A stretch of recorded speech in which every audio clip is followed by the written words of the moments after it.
Hoy vamos a hablar de todo lo que hay que tener en cuenta a la hora de hacer tu propia custodia de activos digitales como Bitcoin y Ethereum. En este caso, sin necesidad de bancos ni terceros. Hablaremos de qué tipos de autocustodia existen, qué estrategias de seguridad son las mejores y qué riesgos existen al respecto. Soy Roman Rey. Y yo, Ángel Rey. Si estás listo para entender en profundidad temas técnicos de blockchain y tecnología, bienvenido a Sinolabs. Sigue escuchando. Vaya, Román, hoy traigo un tema muy interesante, que es la self-custody, en inglés, en español la autocustodia de activos digitales. Esto es lo típico de he comprado Bitcoin, pero lo tengo en mi propia wallet, ¿no? Suele ser este USB que la gente trae a veces, suele ser una llave, ¿verdad?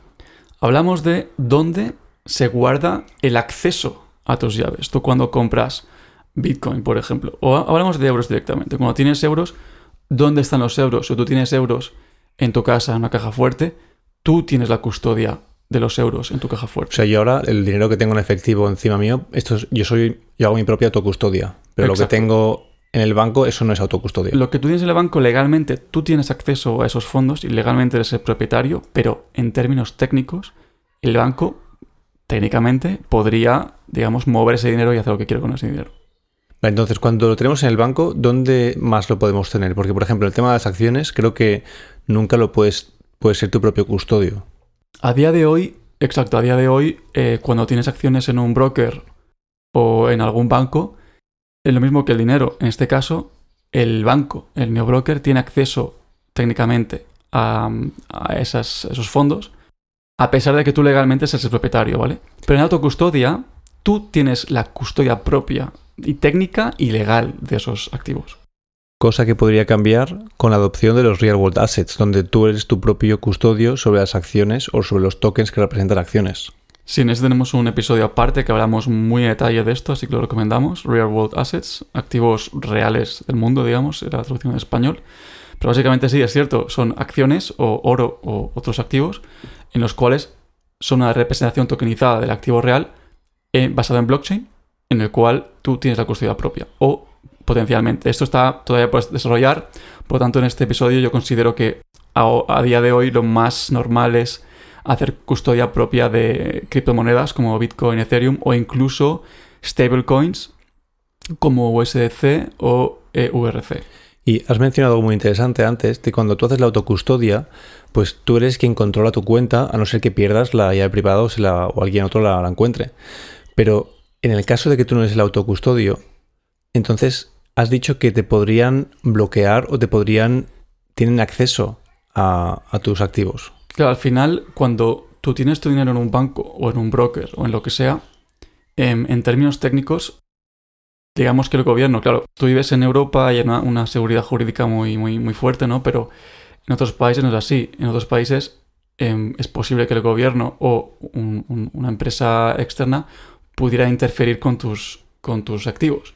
Y eso lo hace mediante leyes, ¿no? O sea, al final cuando estamos hablando de que no haces tu propia custodia, sino que tus activos están en una bolsa o en un neobroker, entonces ahí dependes de las leyes y las instituciones pues lo que dicte la ley, de lo que pueden hacer, en este caso los brokers o los crypto exchanges con tus activos, ¿verdad? Sí, porque aquí la diferencia es que a pesar de que legalmente también podrían interferir en tu autocustodia de Bitcoin, es cierto, podrían hacerlo perfectamente, decir que es ilegal tenerlo, por ejemplo, no lo pueden prohibir técnicamente. O sea, tener Bitcoin no puedes prohibirlo técnicamente. Imagínate que el Estado debería montar un script brutal o un tipo de máquina que controla que la gente que tenga monederos se bloquee. No pueden realmente bloquearlo, es imposible.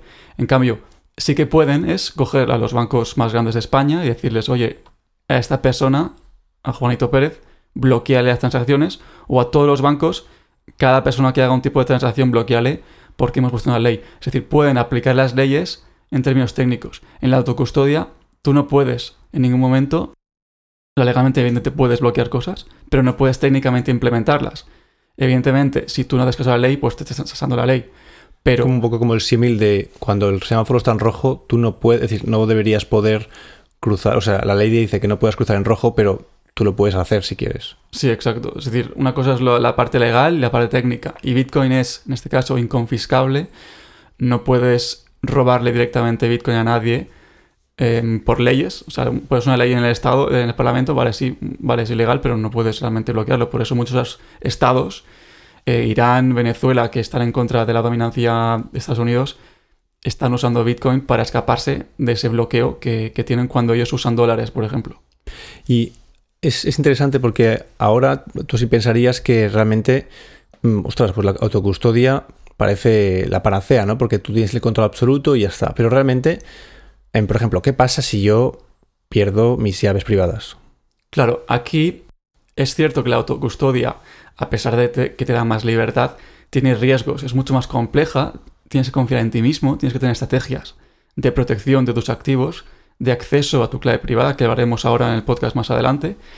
Pero en resumen, por ejemplo, la recuperación de fondos en un broker, un neobroker, un banco, es más posible que lo consigas porque pueden revertir transacciones, pero en la blockchain no es posible. Es decir, si tú envías una transacción y te has equivocado en Bitcoin, se acabó. O sea, a no ser que la otra persona la conozcas y te la pueda devolver, vale. Pero si no la conoces, esa transacción es inmutable. Tú la has enviado, se acabó. Cosa que, evidentemente, esta propiedad de inmutabilidad es un avance en el sentido de en ambientes de desconfianza. Cuando tú no confías en otras personas, la inmutabilidad te protege de estas personas. Y por eso, lo que vimos en el podcast muchas veces, cuando hay ambientes de desconfianza es donde Bitcoin y otras criptomonedas triunfan, porque tú puedes intercambiar valor entre personas sin confianza.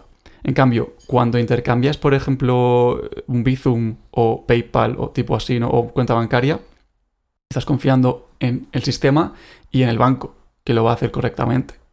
Entonces, al final, cuando estamos hablando de crypto exchanges, ahí tú realmente tienes control, pero mediante lo que te permite hacer, no mediante las API, supongo, del broker mismo, ¿no? O sea, ellos son los que te autorizan realmente que puedes enviar. De hecho, si no recuerdo mal, en ciertos exchanges o aplicaciones, tú puedes enviar dinero al exchange, pero no puedes, o sea, puedes enviar criptoactivos al exchange, pero no puedes entonces enviarlos hacia afuera, o sea, no puedes enviarlos del exchange a otros exchanges, y eso lo hacen para más o menos intentar contener que no pueda haber una huida de activos inmediata. Claro, al final estas bolsas de criptomonedas como Kraken, Binance y todas estas empresas en cierta parte están reguladas o van a ser reguladas en un futuro. Entonces, esto, si tú tienes Bitcoin, por ejemplo, ahí metidas, o Bit2Me, por ejemplo, también en España, ¿no? Tú no tienes la custodia real de los activos. Sí que tienes el derecho legal al acceso y al uso, pero tú no eres el técnico propietario, digamos. Es decir, técnicamente tú no podrías ahora ser 100% libre. Es decir, si Bit2Me, el gobierno de España decidiera hacer algo, podría obligar a Bit2Me a implementar ciertas acciones y bloquear tus fondos. Pero si tú tienes tu custodia propia, no pueden hacerlo. Es un poco también parecido con lo que pasó con creo que era Robinhood, el exchange americano, y creo que era GameStop, una de estas acciones, meme stocks, ¿no? Que como vieron que había mucha gente comprando ciegamente la acción, porque había una especie de burbuja, entonces decidieron bloquear las compras y solo permitieron las ventas. Entonces, de esa manera que su narrativa era: vamos a evitar que más gente entre en este mercado que tiene tanto riesgo acumulado, pero claro, al solo permitir las ventas, claro, todo el mundo empezó a vender con pánico y como nadie estaba ahí para comprarlos, el precio se desplomó. Entonces esto es un ejemplo de cómo al final el broker te puede limitar a ti. O sea, como si esto lo pasáramos al mundo cripto, imaginaos que solo os permiten vender Bitcoin. Entonces, claro, imagínate que Binance de repente solo permite vender Bitcoin. Entonces yo pensaría, si imagínate que hay este crypto exchange que al final te da igualmente el control. ¿Para qué complicarme yo con autocustodia? Es una buena pregunta. Es decir, ¿para qué voy yo a comprar Bitcoin, tener Bitcoin en mi custodia si puedo tenerlo en Binance, ¿no? Y estoy todo más seguro, más regulado también. Pues hay una razón que es DeFi, las finanzas descentralizadas, o en inglés, Decentralized Finance. Tú cuando tienes tu propia custodia puedes participar en este protocolo. Tú puedes participar, por ejemplo, en el protocolo de Aave o Morpho, en los cuales puedes pedir prestado o puedes dar prestado. Y una aclaración, cuando te refieres al protocolo, estamos hablando de estas aplicaciones que están en los protocolos blockchain, donde pues puedes, por ejemplo, pedir prestado, prestar, recibir un interés, etc. Pero antes de poder acceder a esas aplicaciones, necesitamos hacer autocustodia de nuestros propios activos. Entonces, esto es el proceso típico de me creo un wallet. Pero, ¿qué significa realmente crearse un wallet? Yo sé que tú recibes una clave privada, que es el número ese secreto que te da el control, no es como la contraseña, que también está la seed phrase, y de ahí derivamos una dirección pública. Esto me lo puedes explicar. Quiero entender realmente cómo funciona desde la creación del wallet hasta que tú realmente puedes ser custodio de tus propios activos. Vale, primero todo, la dirección pública es lo equivalente al IBAN, IBAN, de un banco, ¿vale? ¿Y de dónde sale esta dirección pública? Vale, empezamos con la madre de todo, que es la seed, la semilla. La semilla es un número muy largo, ¿vale? Es un número muy largo y por eso es muy difícil de leer para los humanos. Y por eso creamos la seed phrase, la frase semilla, que es como una abstracción de ese número tan largo en palabras. Que estas son las 12, 24 palabras míticas que recibes. Sí, por ejemplo, que es como car, dog, table, no sé qué. Son para así como en inglés, por ahora, lo que yo he visto en inglés, igual en futuro hay más. Pero suelen ser 12, 24 palabras. Entonces, a partir de esta seed también se generan múltiples pares de public, de claves públicas y claves privadas. La clave pública, recordemos que es como el IBAN, ¿vale? Es como el IBAN de los bancos. Y la clave privada va a estar guardada en, por ejemplo, si tienes un hardware wallet, lo hablaremos más adelante, en tu hardware wallet, ¿vale? Entonces, recordemos, la seed, ese número tan largo, se genera seed phrase, estas palabritas, y desde esta misma seed se generan los varios pares de public y private keys. Entonces, por cada private key hay siempre una public key o puede haber varias public keys. No, por cada private key hay una public key, pero no hay que confundir ¿Solo la una? seed. Sí, solo una para los pares de public y private keys, pero hay un concepto que confunde mucho a la gente. Y vamos a explicarlo bien, porque esto es un poco complejo, ¿vale? Pero básicamente, en un wallet, tú tienes varios pares de public y private keys, sobre todo en los wallets modernos, hablo. Evidentemente, en los antiguos es más diferente, pero en los modernos, hardware wallets más conocidos hoy en día, tienes varios pares de public y private keys. Entonces, cuando tú envías una transacción a tu wallet, tú estás enviando a uno de estos pares de public y private keys, ¿vale? Pero tú tienes varios. Y eso es por seguridad y por optimización, ¿vale? Es por eso que existe. Pero no hay que confundirlo con la Extended Public Key, que es la madre, como una Master Public Key, la madre de todas las claves públicas, que se llama XPUB, PV, ¿vale? Esto es como la clave maestra de tu wallet. Y luego tienes la Extended Private Key, que se llama XPRV, que es como la Master Private Key de todo. Entonces, estas dos, bueno, sobre todo, evidentemente la segunda, ¿no? La private key nunca vas a exponerla. La primera, si la expones, entonces todo el mundo puede hacer un link de todas tus public y private keys. Y Con por private eso, keys no, supongo que solo public keys, exacto, public keys. Por eso, esta XPUB nunca hay que exponerla, porque puedes dar una conexión entre todas tus pares de public y private. O sea, esta jerarquía de llaves es la que te permite, y de direcciones, es la que permite a los wallets ser aún más, pues acceder a más privacidad, ¿no? Porque si no, si yo te enviara Bitcoin a tu wallet y tú puedes ver entonces mi public key, tú puedes ver cuál ha sido, de dónde viene los fondos, pues entonces, claro, tú podrías entonces traquear todos los envíos que he hecho yo. Exacto, esto es por privacidad y es el nuevo constructo como default de muchos self-custody providers, proveedores de autocustodia para los diseños que hacen ellos de public y private keys. Claro, pero entonces al final, si yo envío los fondos desde mi hardware wallet a una plataforma como Binance o cualquiera con KYC, ¿no? Con Know Your Customer, entonces ya aquí la privacidad como que se pierde, ¿no? Porque pueden linkear mi cuenta con mi wallet. Exacto, el momento en el que tu self-custody wallet, tu wallet de autocustodia, se conecta con una plataforma donde está tu nombre, tu dirección, etcétera, es decir, con tus datos personales, ya hay un link y pierdes tu anonimidad. Esto no es necesariamente malo, simplemente depende de tus objetivos. Pero en el momento que te conectas con Binance, con Kraken, y envías fondos de un lado a otro, ya existe esa conexión y ya ese wallet tuyo, esas direcciones van a estar traqueadas, digamos. Esto al final no tiene por qué ser malo, ¿no? O sea, eso es simplemente una característica. Si a la que te conectas, pues descubres tu dirección y punto. Sí, depende, ¿no? Si tú, por ejemplo, vives en un país, una dictadura, y tú quieres tu propio secreto, tu propia anonimidad, porque sabes que el gobierno está abusando de los ciudadanos y no quieres que se te reconozca, pues evidentemente no te va a funcionar. Entonces ahí tienes que tener cuidado. Pero si te da igual y tú inviertes porque quieres tener un patrimonio con criptoactivos, pues y quieres evitar problemas con Hacienda, pues evidentemente no es ningún problema. Entonces, antes yo he mencionado hardware wallet. Y siempre he escuchado esto de, esto es un hot wallet, un wallet caliente, y esto es una cold wallet, una wallet fría. ¿Qué son estos conceptos? Tenemos, bueno, como has comentado, lo más importante según la conectividad son el hot y el cold. Hot, caliente, significa que tienes una conexión a Internet. Existe una conexión a Internet.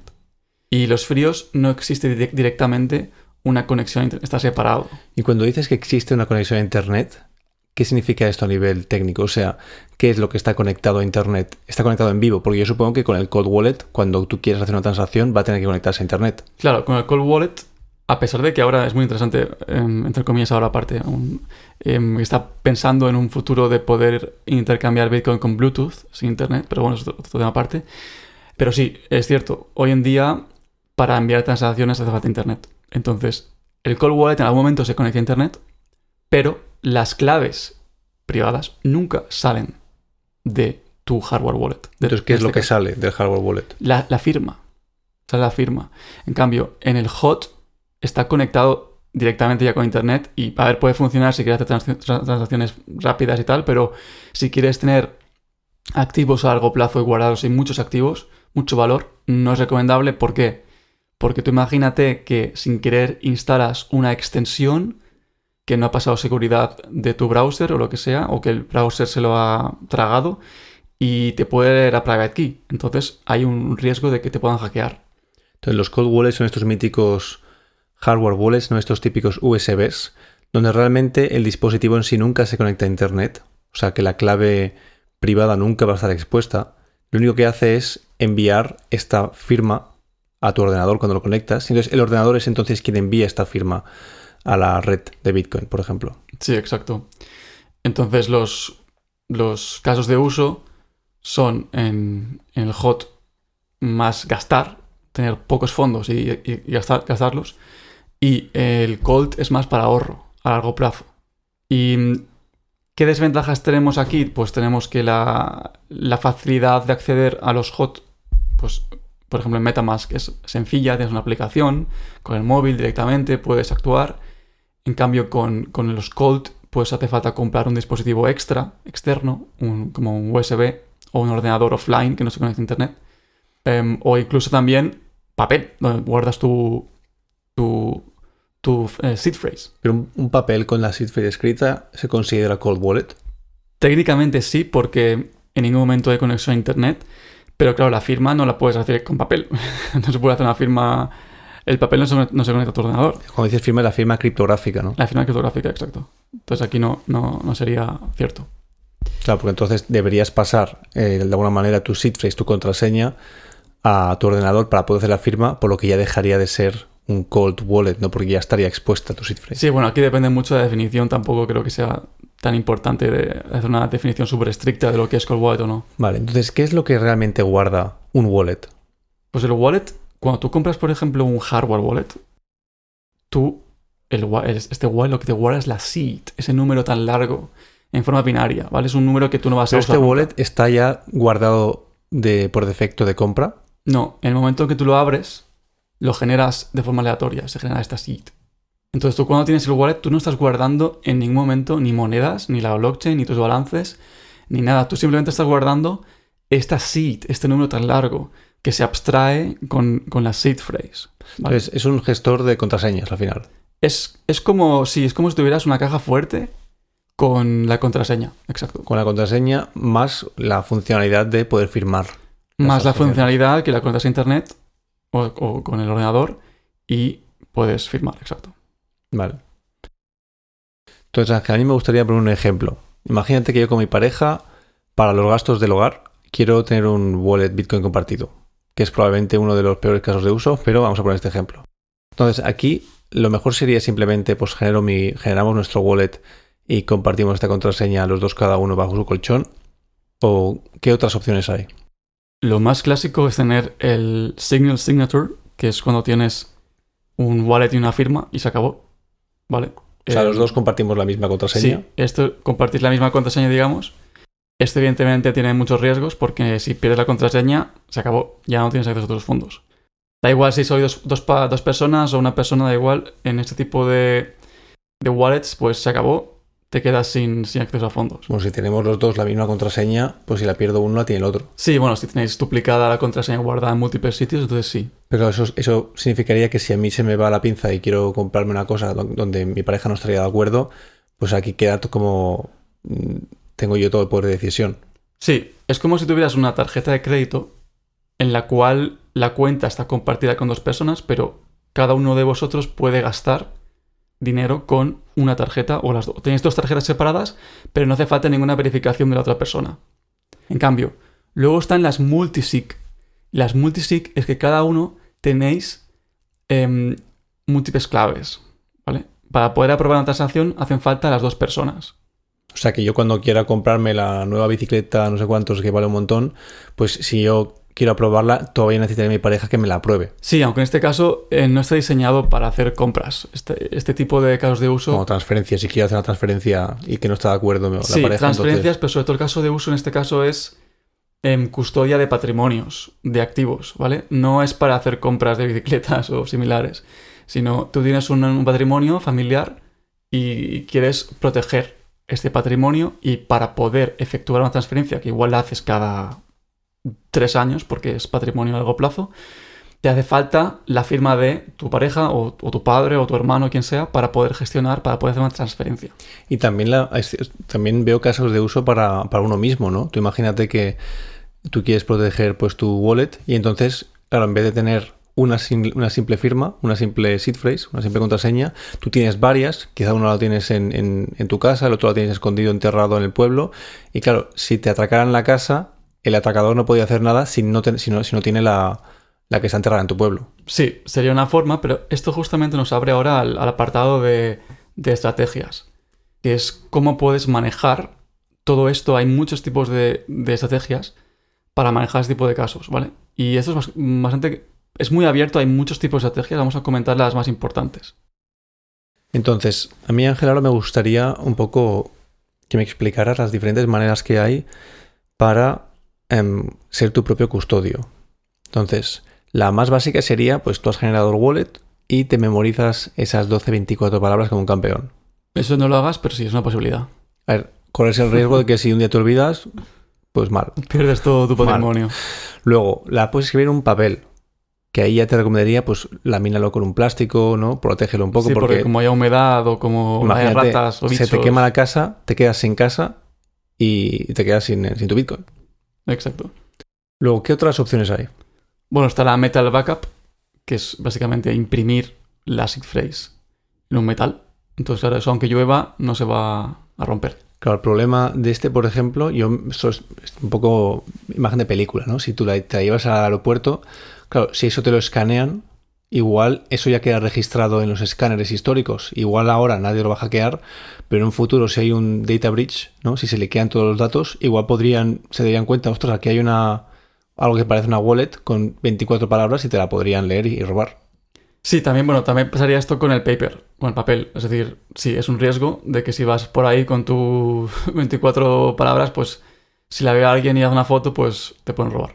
Claro. Lo único que el papel, por ejemplo, yo supongo que si lo arrugas y tal, pasa desapercibido completamente, pero la tarjeta esta de metal, que sobre todo sobresale como una arma. Sobresale bastante porque ¿quién va a imprimir, ¿no? 24 palabras en un metal? O sea, tú piensas un poco en un futuro distópico donde todos los datos de Internet son accesibles, ¿no? Entonces todas estas brechas de datos que han ocurrido son públicas y hay gente como buscando oro, ¿no? Buscando tesoros en todos estos datos masivos para encontrar estas wallets. Bueno, yo creo que el metal, este tipo de opción está más pensada si, por ejemplo, tienes como una casa propia y quieres guardarlo ahí y estás seguro de que no va a salir de tu casa, tienes mucha privacidad o tienes igual ¿cómo se llama? Un vault donde puedes, una caja fuerte, donde la metes dentro, la guardas, ¿no? Es como un tipo de oro. Tú tampoco vas a ir con tus lingotes de oro al aeropuerto, ¿no? En este caso, yo iría antes con una papel de metal de estos que no un lingote de oro al aeropuerto. Entonces... Yo tampoco tengo un lingote, así que tampoco iría. Entonces, ¿qué otras opciones tenemos? Tenemos lo más popular, que es el hardware wallet, que es como un USB, que lo conectas a tu ordenador para transacciones, pero es un wallet frío, una billetera fría, y se queda siempre desconectado, y entonces tienes mucha más seguridad. Claro, pero el hardware wallet es el complemento adicional a tener la seed phrase escrita por algún lado. Sí, porque el hardware wallet lo que te hace es te guarda la seed, ese número binario enorme, y se recomienda, obviamente, pues tener una copia de seguridad de esas 24 palabras, ya sea en papel o ya sea en una impresa en un papel metálico que hemos comentado antes, pero aquí ya añades una capa de seguridad en la cual tú tienes un dispositivo en el que puedes fácilmente interactuar con tu ordenador y tener acceso a tu firma. Entonces, ¿qué más alternativas hay? Por ejemplo, cuando estamos hablando de proteger tu seed. También tenemos, por ejemplo, la redundancia geográfica. Es decir, si tienes únicamente en tu casa guardado este papel metálico o papel de papel, claro, te pueden robar y se acabó, ¿no? Pero en cambio, si tienes esto, o la puedes perder, digamos. Si lo tienes guardado en otro sitio, añades una capa de seguridad. Si tienes, por ejemplo, una segunda residencia. O tienes una caja fuerte. O tienes también, que va un poco en contra de las finanzas descentralizadas, pero tienes también, puedes contratar una empresa que se encarga de seguridad y en la cual puedes guardar dentro de esa caja fuerte de la empresa de seguridad. Eso ya deja de ser autocustodia, ¿no? Bueno, sí, en parte deja de ser autocustodia, pero no, es que es muy interesante porque no es binario aquí, no es 1 o 0. Nunca vas a conseguir descentralización pura. Es muy difícil conseguir esto, porque siempre va a haber un tercero en medio que va a ayudarte a, por ejemplo, una interfaz más bonita para interactuar con tus fondos. Va a haber un tercero que te añada una capa de seguridad. Entonces, creer que es binario 1 o 0 descentralizado o no, no es entender exactamente cómo funciona el ecosistema. Entonces sí que es cierto que pierdes un poco de custodia, pero ya tienes más custodia que un banco, por ejemplo. Porque en la caja fuerte que tú estás alquilando, imagínate que alquilas una caja fuerte en algún sitio donde tiene mucha protección, ellos no tienen por qué saber lo que tú metes en la caja fuerte. Entonces, no vas a decirle, oye, perdona, voy a guardar... Claro, esto te permite un poco diversificar dónde quieres que estén protegidas tus claves privadas, ¿no? Sí. O sea, en vez de tenerlo todo en tu casa o todo en el mismo banco, en el mismo crypto exchange, tú puedes decidir, vale, pues tengo una aquí, otra en la otra casa y otra en este banco súper seguro que confío. Exacto. Evidentemente también podrías darle una copia a tu padre o a alguien de confianza, a un abogado. Aquí también perderías otra vez un poco de seguridad.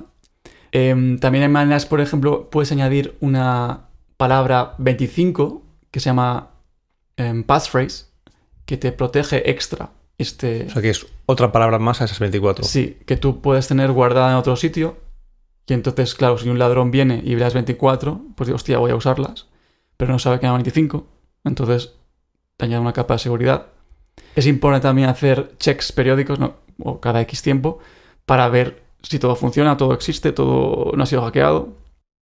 No tener expuesto esto online, etcétera. Y a mí, antes hemos mencionado lo de la multifirma y me parece particularmente interesante porque no es solo que, por ejemplo, en estos casos que hemos mencionado, es la misma clave privada pues repartida en distintos sitios, por los que si si le das esto a tu primo y tu primo se le va la cabeza y te gasta el Bitcoin, pues te quedas sin. Pues lo bueno de la multifirma es que te permite también configurar cuál es el mínimo, por ejemplo, de claves privadas que se necesitan para hacer la transacción, ¿no? Por ejemplo, si genero 5 claves privadas y digo que necesito 3 al menos, porque igual una se lo doy a mi hermano, la otra a mi primo, una a mi madre y una pues, a mi pareja, ¿no?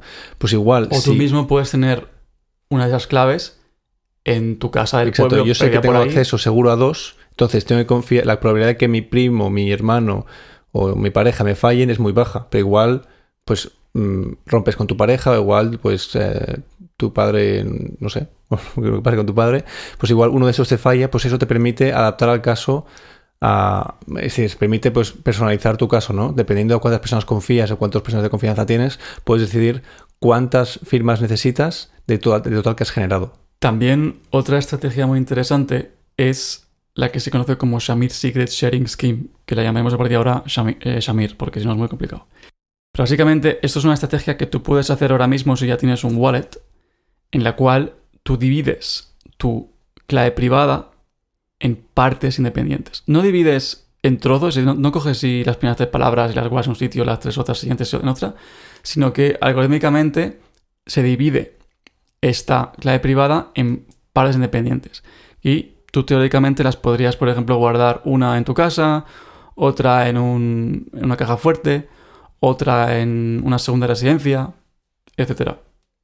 Entonces, esto al final, el Shamir Secret Sharing Scheme, te permite conseguir lo mismo que Multisig, pero tecnológicamente diferente. O sea, el Shamir Secret Sharing Scheme es una tecnología, es un algoritmo que no existe solo en blockchain. No es una tecnología criptográfica cualquiera que tú luego puedes aplicar, por ejemplo, a tu existente wallet, ¿no? O sea, si tú tienes un wallet ya y no lo has configurado con Multisig, utilizando esta técnica podrías conseguir multifirma sin las desventajas de tener que hacer multifirma desde cero. Sí, incluso podrías, si tienes Multisig y tú eres uno de los participantes, por ejemplo, la empresa esa que hemos puesto antes, ¿no? Tienes 5 personas y tú tienes una de las private keys, pues tú también podrías, tu propia private key, podrías dividirla usando también Shamir. Es decir, es una herramienta extra, digamos. En cambio, Multisig, recordemos que es una estrategia en la cual hay múltiples claves privadas, ¿vale? Y luego finalmente tenemos la más popular para empresas e instituciones, que se llama MPC. Que no confundir con MCP, que eso es de inteligencia artificial, que ya lo cubrimos en otro episodio, por cierto. Sí, lo recomendamos pero también. Son términos diferentes aquí. Pero MPC aquí es Multi-Party Computation. Aquí también hay varias personas participando para hacer una firma. La diferencia es que aquí la clave privada nunca se ha reconstruido. Y esto es muy interesante. Lo que se consigue es que todas estas partes firman sin reconstruir la clave privada, ¿vale? O sea, porque en el Shamir Secret Sharing Scheme, al final la clave sí que se reconstruye, ¿verdad? Tú divides tu clave y pues al final el algoritmo la reconstruye, por lo que queda expuesta. Aquí no. Aquí se construye directamente la firma. Exacto. La idea principal de Shamir es lo que tú dices. Divides la clave y luego tienes que reconstruirla para poder firmar transacciones. En Multisig tienes varias claves independientes que están firmando. En cambio, aquí tienes una única clave, pero que está escondida, y este algoritmo te permite, o esta forma de computación te permite usarla sin mostrarla. Y esto añade una capa de seguridad extra. Ya sé que es un poco técnico. Entonces, en Multi-Party Computation, la clave privada nunca llega a existir. Bueno, existe indirectamente, pero no se reconstruye. No se reconstruye. Como en Shamir, por ejemplo, si tú quieres hacer una firma, pues tienes que coger esas partes y reconstruirla. Y en multifirma tienes varias claves. Ya tienes privadas. varias claves. Aquí Vale. no, aquí está como medio escondida, entonces aumentas la seguridad. Entonces, por ejemplo, en Shamir Secret Sharing Scheme, tú reconstruyes la clave y la firmas. En el multifirma, tú lo que haces es combinas las varias firmas, y en el MPC la firma es distribuida colaborativamente. No es que tienes varias firmas, sino que necesitas de varias partes para construir la firma. Exacto. Y otra propiedad es que, independientemente de lo que estés usando, si tú tienes un wallet propio y haces una firma, en la blockchain se va a ver que hay una firma. En cambio, en Multisig se va a ver que hay múltiples firmas. Pero en MPC se ve como si fuera un único wallet, una única firma. O sea, realmente... Entonces es más protección, porque desde fuera nadie va a saber que hay múltiples personas participando, lo que te da más seguridad, más anonimidad. Nadie sabe que hay muchas personas firmando. O sea, realmente lo único que es nativo de blockchain en sí, podríamos decir que es la multifirma, ¿no? Porque al final la blockchain en sí, si tú configuras, vale, aquí necesito 5 firmas, aquí necesito 3 de 5, pues al final esto solo existe, esta lógica solo se va a comprobar en la blockchain para multifirma. En el Shamir Secret Scheme, el Shamir lo que sea, ahí no se comprueba nada porque blockchain ni se entera que existe este Shamir Secret Sharing Scheme. Exacto, la blockchain no sabe nada de eso, simplemente una estrategia de protección. Y lo mismo pasará con MPC, ahí la blockchain tampoco lo sabe. Claro, exacto. Entonces, de multifirma, MPC Y Shamir Secret Sharing Scheme, ¿cuál es la más segura de todas? La más segura podría ser incluso una combinación, pero de esas tres, la MPC, Multi-Party Computation, es la más fuerte y sobre todo porque esto permite a empresas usarla, porque para hacer operaciones diarias es mucho más sencillo. Tú imagínate en Shamir tener que reconstruir cada vez que es una transacción la clave privada. Cuando hay un riesgo que la expongas. Exacto, aquí la puedes... Es mucho más fácil y mucho más rápido ejecutar una transacción si usas o bien multisig o bien en PC. Entonces, a mí me gustaría hablar de qué sería el mejor enfoque cuando estamos tratando de una herencia, en el caso de una persona que haga propia custodia de sus activos digitales. ¿Qué sucede cuando esa persona fallece y entonces tiene que dar en herencia sus activos? Claro, si él si tiene la clave privada guardada en la mente, pues se va con ella a la tumba. Sí, en las herencias la autocustodia es un riesgo porque aquí estás confiando en tu propia implementación de la seguridad. Entonces, ¿qué opciones suele haber? Pues una sería el multisig, en la cual o bien tienes el padre una clave privada, tú tienes otra y tu hermano otra, o la madre. Y luego puedes jugar con esto, ¿no? Como os comentaba antes, que hacen falta 2 firmas para esto y una de ellas sea la del padre. O bien puedes también tener que una la tenga un abogado, el que hace el testamento, y que no sea accesible hasta que el padre muera. O bien también tenemos la otra opción que es basada en smart contract, que es un poco más complejo, más riesgo evidentemente de confiar en la blockchain y en el código, que es un desbloqueo del acceso a una cuenta, a un wallet, basado en un tiempo. Es decir, hay un tiempo límite, un smart contract va contando, y cuando pasa ese tiempo, el usuario y los hijos pueden tener acceso a estos fondos. De hecho, me acabas de dar la idea de que podrían existir empresas que que desplieguen smart contracts que según un oráculo sepan que hay una persona que haya fallecido, entonces desbloqueen el activo para los herederos. Sí, aquí las combinaciones son infinitas. Vale, Ángel, ahora me gustaría tratar un tema que es el que más valor va a aportar a la audiencia, que es el que más tienen que tener en cuenta en su día a día si están haciendo o si quieren hacer autocustodia de sus activos digitales, que son los riesgos. ¿Qué pasa si alguien te roba tu hardware wallet? Si alguien te roba ese USB donde tienes tu clave privada guardada. Pues primero te da un ataque de pánico, pero te das cuenta que no pasa nada. ¿Por qué? Porque para acceder al hardware wallet hace falta un PIN. Vale, este PIN es como una contraseña. Si el ladrón tiene acceso a tu PIN, pues evidentemente te va a robar todo. Pero me está diciendo que estamos guardando la clave privada, que ya es una contraseña, detrás de otra contraseña. Sí, exacto. El PIN realmente es una manera que usan estas empresas que hacen estos dispositivos para facilitar el acceso, porque imagínate que tuvieras que meter las 24 palabras cada vez que quieres hacer a tu hardware wallet. Pues es muy largo, entonces te dan un PIN, que es una simplificación que tú tienes que memorizarte o escribir en algún lado, para acceder al hardware wallet. Vale, pues soy el ladrón. Me he encontrado un hardware wallet en el monedero que acabo de robar y, pues, vale, un PIN, que suelen ser algunos números, ¿no? Supongo. Sí. Entonces, me pongo a probar todos y ya está. No, pues haces 3 intentos y en el cuarto todo la seed se elimina. Vale, se autodestruye del USB. Exacto. Entonces, vale, ese ladrón, por probabilidad, va a ser imposible que adivine el PIN, porque creo que son, no sé, son 6 números, depende de lo que tú elijas y depende del proveedor, pero es prácticamente imposible adivinar el PIN. Evidentemente, si él sabe el PIN y te roba el hardware wallet, pues te quedas sin fondos.